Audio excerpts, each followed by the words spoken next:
Welcome to Bridging the Gap to Connections, the talk show, where we begin by sharing your stories and spotlighting your shine.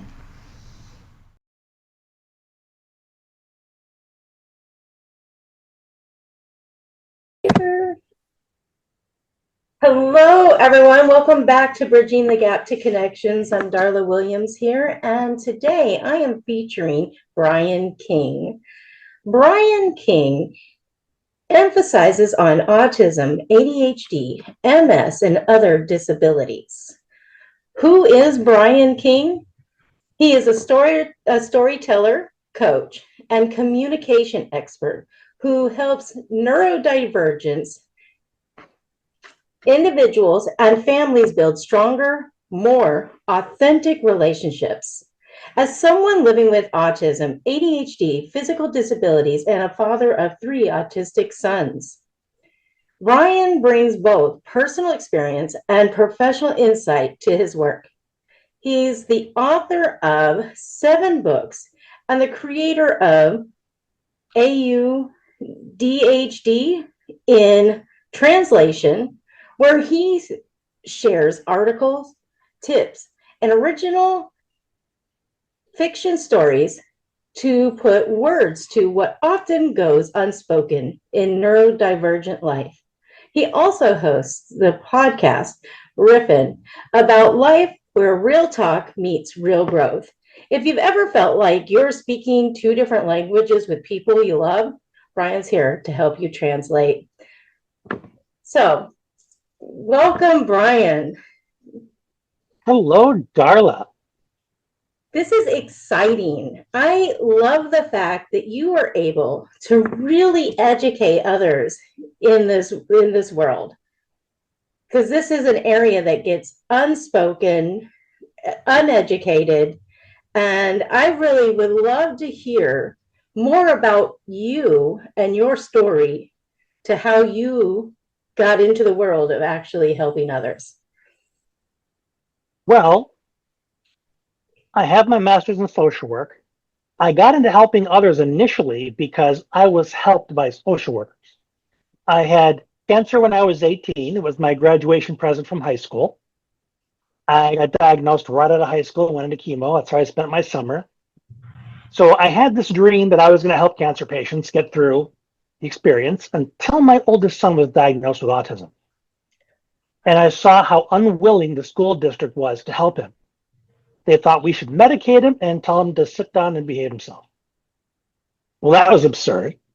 Right? So I really had to dive into the literature and the research, and I found other adults that were on the spectrum. Some of them are still mentors of mine after all these years, beautifully generous people. And the more I got a sense of what was really happening, the more I got to understand myself, how my own brain works. I was diagnosed shortly after him, of course. And then his 2 brothers were subsequently diagnosed. And needing to advocate for them in school, I needed to know the stuff inside out, and I needed to know it better than them so I could educate them on what their own blind spots were.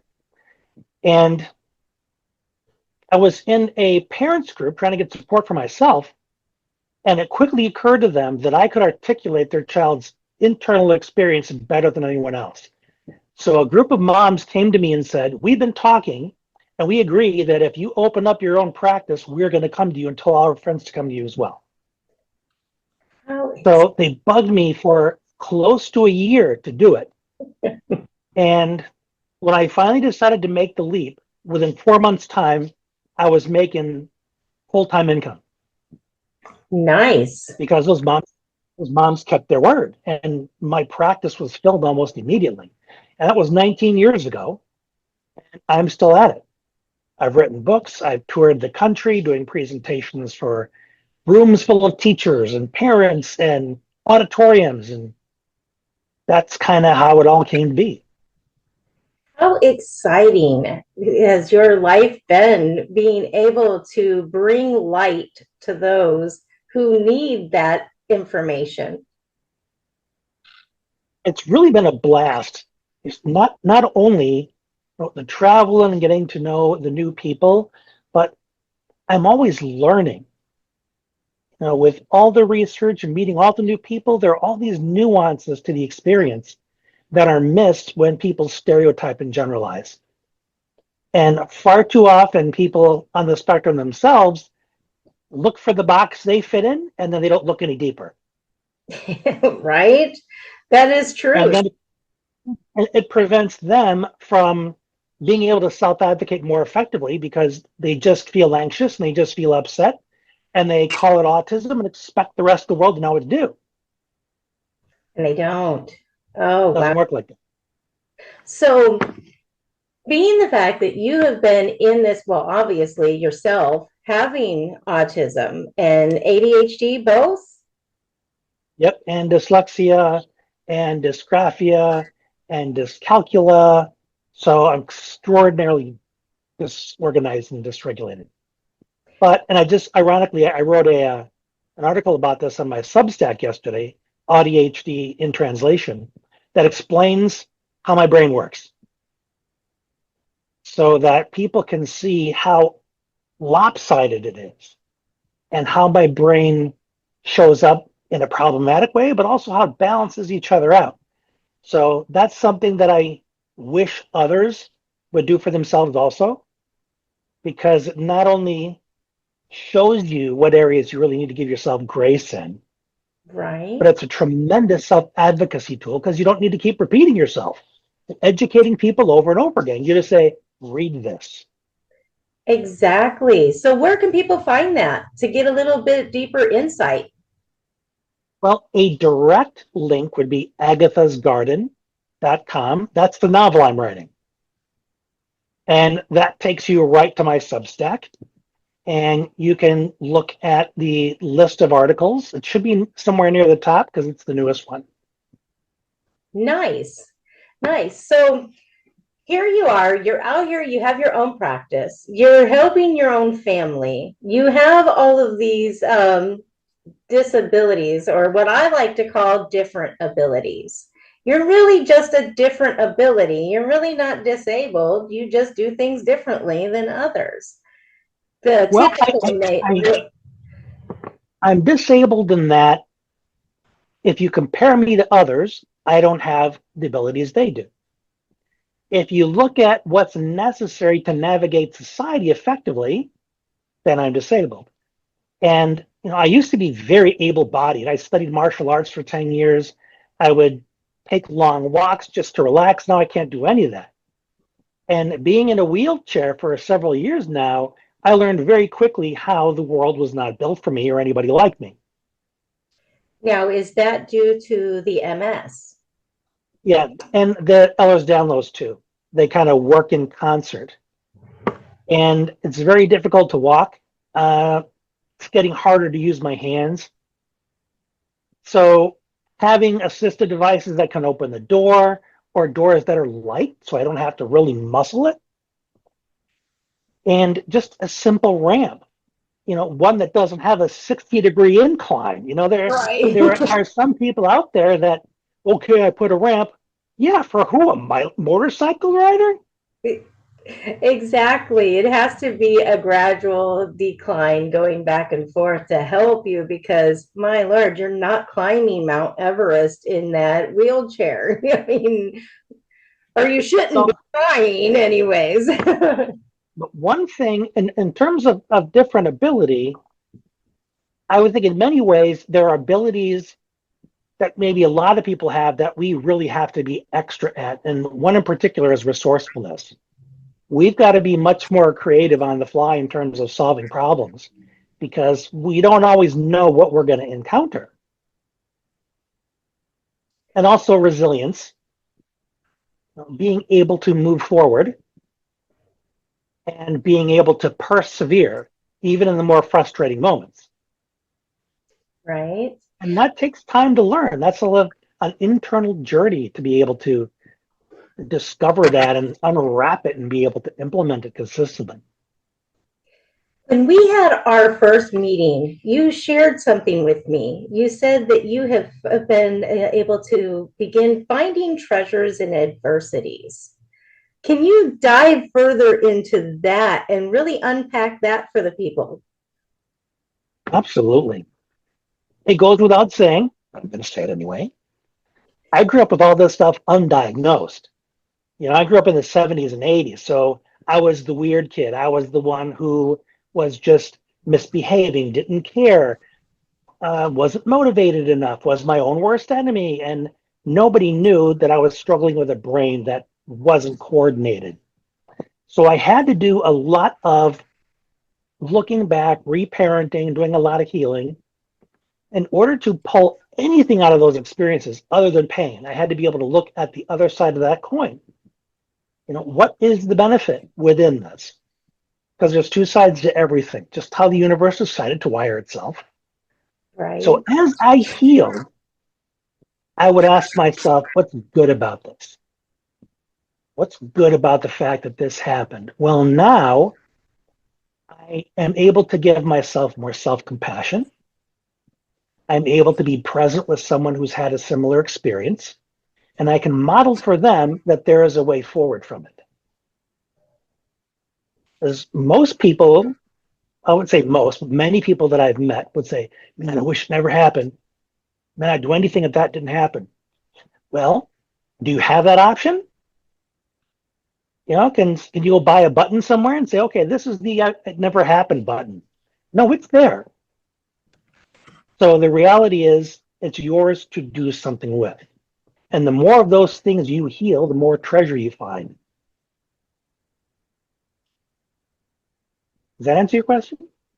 Definitely answers my question.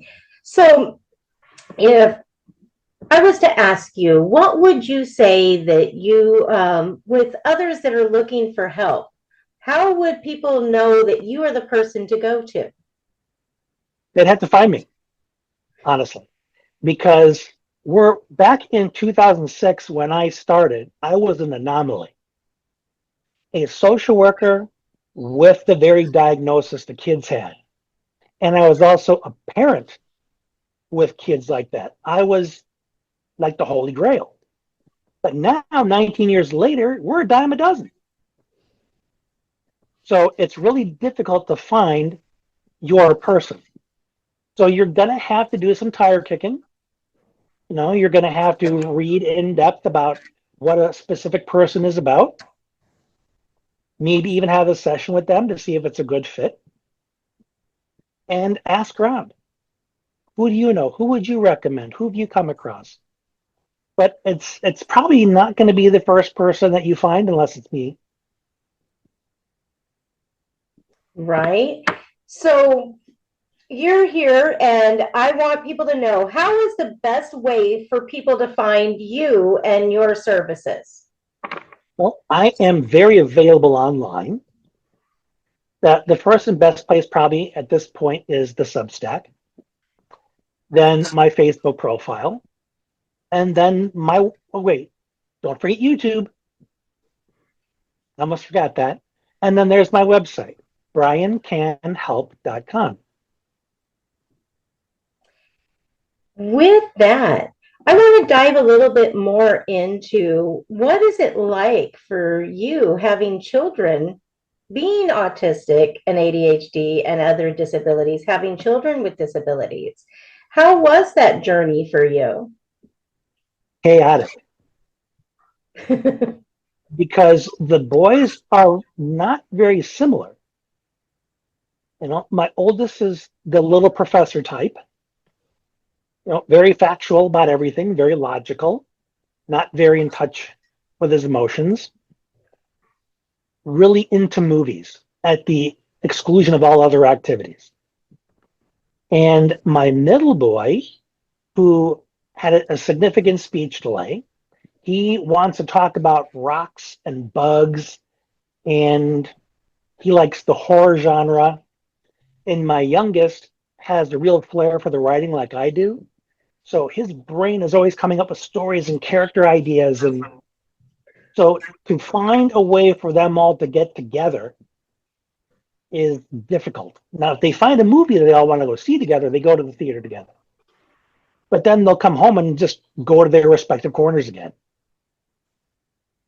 So when you have those boys and they're young and they have competing sensory needs, one person likes smell, another one doesn't like the smell.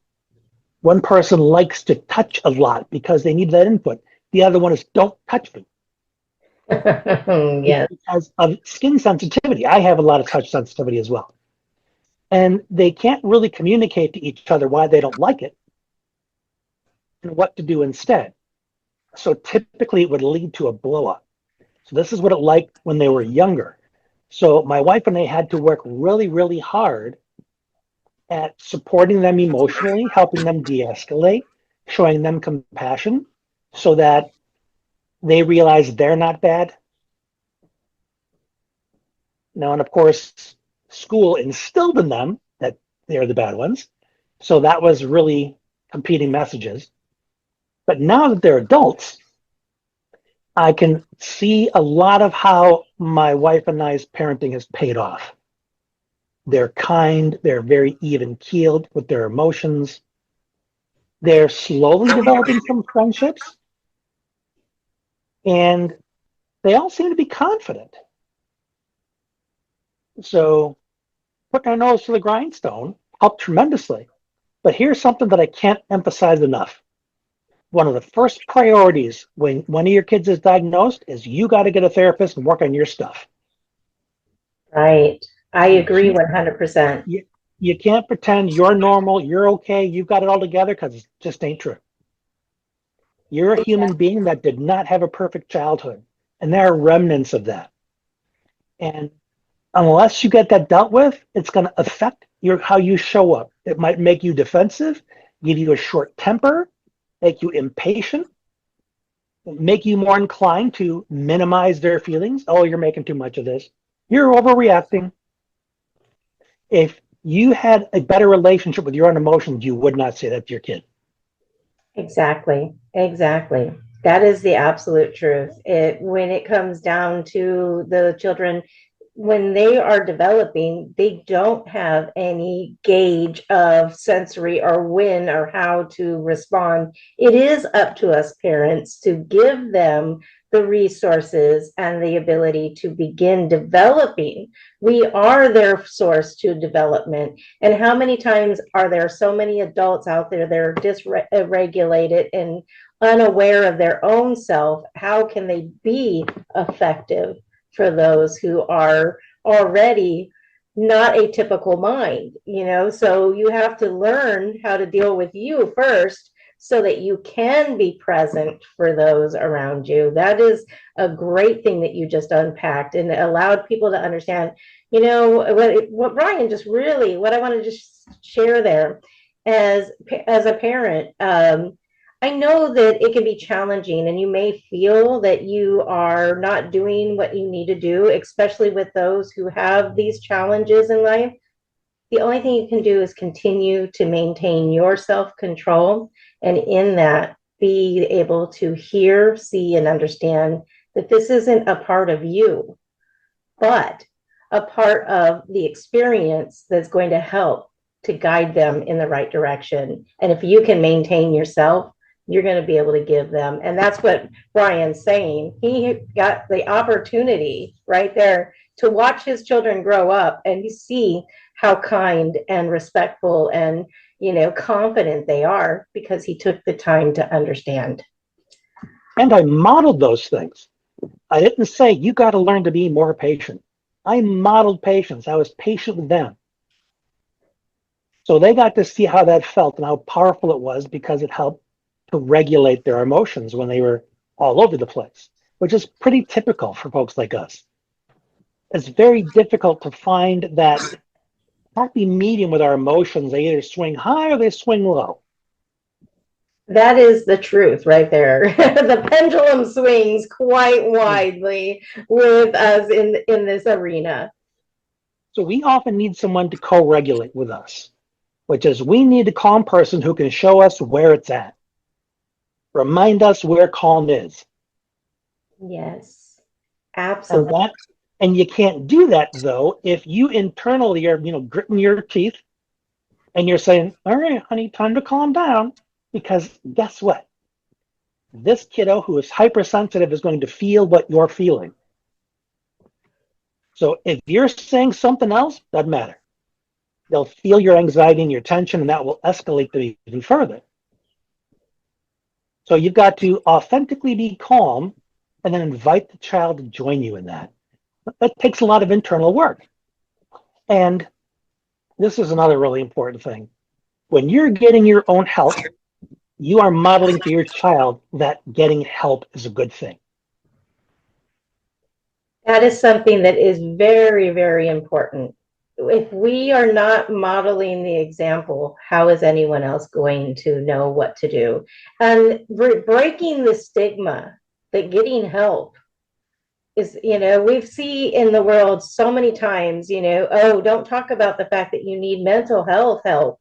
Don't talk about this stuff. Let's sugarcoat it. Let's hide it. Let's put it in the closet. And what you're doing is really allowing people to see that it is so vitally important to actually reach out, find those people, and get the resources that are necessary. I mean, it's like myself personally, I like to explain it. Your mental health is just as important as your heart health, your physical health. How often do you go in for a physical checkup? If you're going in for a physical checkup, why aren't you getting a checkup from the neck up? We need to make sure that our mind is healthy as well as our body is healthy, because those things were working in sync. If the mind's out of balance, how are we going to have a physical balance? And it's so vitally important. Oh man. So I want to ask you, what do you believe is the most important piece for you to get to the world? What are you really looking at delivering to others so that they feel able to function with what's going on? The importance of allowing yourself to be fully human. Because with that, you have all of the things that you struggle with that are imperfect, because imperfection is basic to being human. And the more you can embrace that and realize, hey, that's part of it.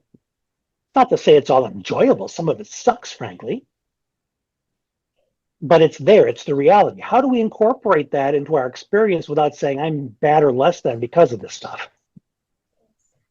Because if there are people out there in the world that seem to be altogether successful, nothing stops them, I promise you they are suffering inside. Now, I'm not saying that they're incredibly depressed and want to hurt themselves, but what they're giving you on the outside is likely a facade. They're hiding all the things that might give the impression that they're insecure. We can't have that. Well, why not? I can be insecure in one area and very confident in others. Exactly. I mean, the stuff that I write, I put all my mental health front and center because I want to show people that there's no reason to be ashamed of this, because this is as human as anything else. Exactly. Wow. So what I'm hearing from what you just said is you're really sharing with the world, just be authentic, be integral, and be whoever you are as you are, so that people know how to reach you. Mm-hmm. And also, we model for each other what is safe to be. And many of us need to go first so somebody else realizes I can do that and survive. Exactly. Well, what would your final words be in the show today for others to hear, to know, or experience through having an opportunity to hear about you today?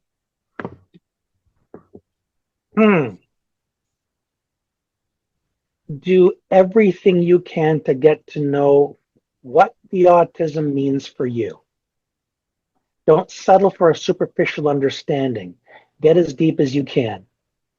Because the more you can unpack and heal, the more comfortable and confident you will feel in the world, and the more effectively you can self-advocate for yourself and get your needs met.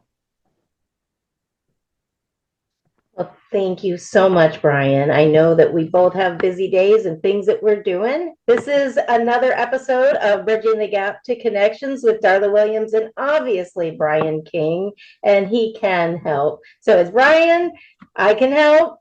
Go ahead and check him out. Make sure that you get connected. And if you know anyone who's struggling right now with any of those things that we talked about in the episode, please make sure that you reach out. His links will be in. Watch, share, and subscribe. And until next time, it's Darla Williams. Bye for now.